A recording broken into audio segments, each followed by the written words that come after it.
Hey guys, welcome back to my channel. If you're new, my name is Desiree and this is your go-to channel for anything Japanese or Korean beauty, as well as vlogs of my trips back to Japan where I show you all the good places to eat and the cool places to go. So be sure to subscribe so you don't miss any of my new videos. So today I thought I'd do a video on cushion foundations. So if you don't know what cushion foundations are, they're pretty much a BB cream in a compact format. So kind of like this guy right here. So pretty much you open it, you have the puff. The cushion right here is where the foundation or the BB cream is in, and you just kind of press your puff on it to get the BB cream on this, and then you pat it on your face. This is especially good when you're traveling or you kind of want something quick and on the go so that you can have like a nice, like healthy looking skin without putting too much effort or your time into it. So cushion foundations not only like cover your skin, it has a lot of benefits to it. Some of them have anti-aging properties in it, a lot of hydrating properties, and this just overall gives your skin like a healthy,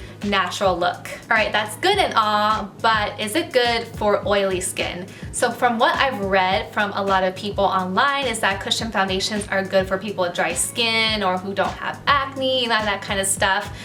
But people with oily skin kind of want the same benefits as well. You know, we don't always have time in the morning to do like a full coverage foundation routine. I especially don't.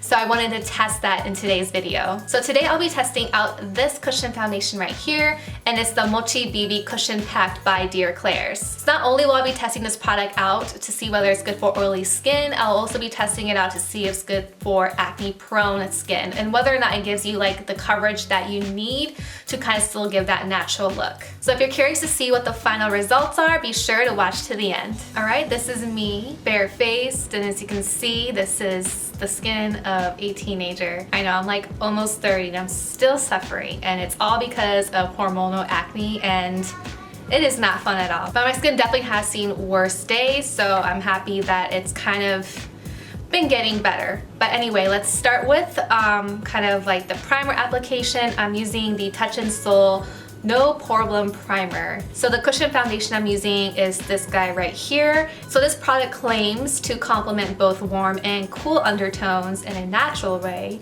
by neutralizing the redness of the skin, which is perfect for me because as you can see, I have a lot of redness, especially in the lower half of my face. And it gives you like a healthy look while color correcting and brightening dull, uneven skin tones. So I just applied it to one half of my face to kind of give you a comparison. As you can see, the redness around my nose that I naturally have is almost completely gone on this side of the face. And the overall skin tone is pretty even.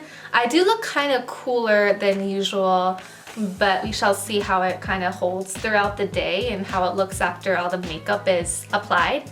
But I'm just gonna quickly do the rest of my face. I would say for sure this foundation is more like a light to maybe like light medium coverage because you can still see some of the blemishes here, but these cushion foundations are meant to be that way. It's just to kind of give you a little bit of coverage while still making your skin look a little bit more natural. All right, let me quickly do my makeup so you can kind of see the finished look. Okay, this is the final look. I think that the makeup applied pretty nicely over the cushion foundation. I didn't set my face because I felt like cushion foundations or like BB creams are more meant for people like on the go and just want something like quickly to put on their face, kind of look like they're awake and healthy looking. So that's kind of what I went for. So be sure to watch to the end to see how my face looks at the end of the day. All right, so it's been about 8 hours and let's kind of take a final look of how the cushion foundation's been doing throughout the day.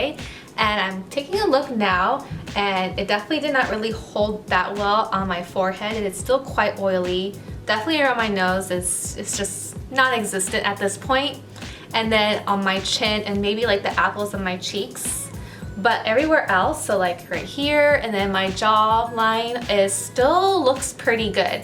And I usually use like a Kleenex or like oil blotting paper throughout the day to kind of keep my oils at bay. So I'm gonna do that really quick to kind of see how well my face really looks. So I think that just kind of wiped off my makeup, but like I said, this area right here still looks pretty good.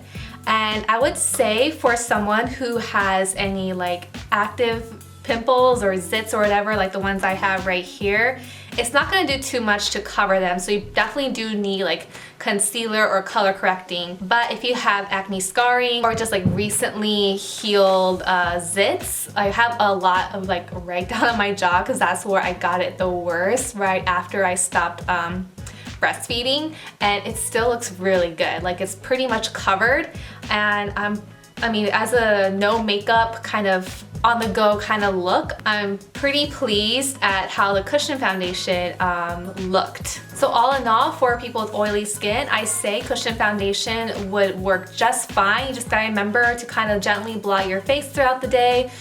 With people with acne prone skin or people with like pimples or whatever, you definitely do need some extra steps to get that coverage because it's not going to do a good job of giving that full coverage as expected. I mean, I was able to kind of diminish the looks of it, but throughout the day, completely visible. And in terms of blemishes and redness, I give it a huge thumbs up just because like the redness around my nose is still pretty diminished, and then like I said, the scarring around my jawline is still pretty covered. If you enjoyed this video, go ahead and give it a thumbs up and let me know in the comment section down below what future videos you want me to do. Also, don't forget to subscribe to my channel for new videos every single week. The link to subscribe will be somewhere up here, and then while you're at it, check out my other videos, which I'll link over on this side. Thank you guys so much for watching, and I'll see you next time. Bye!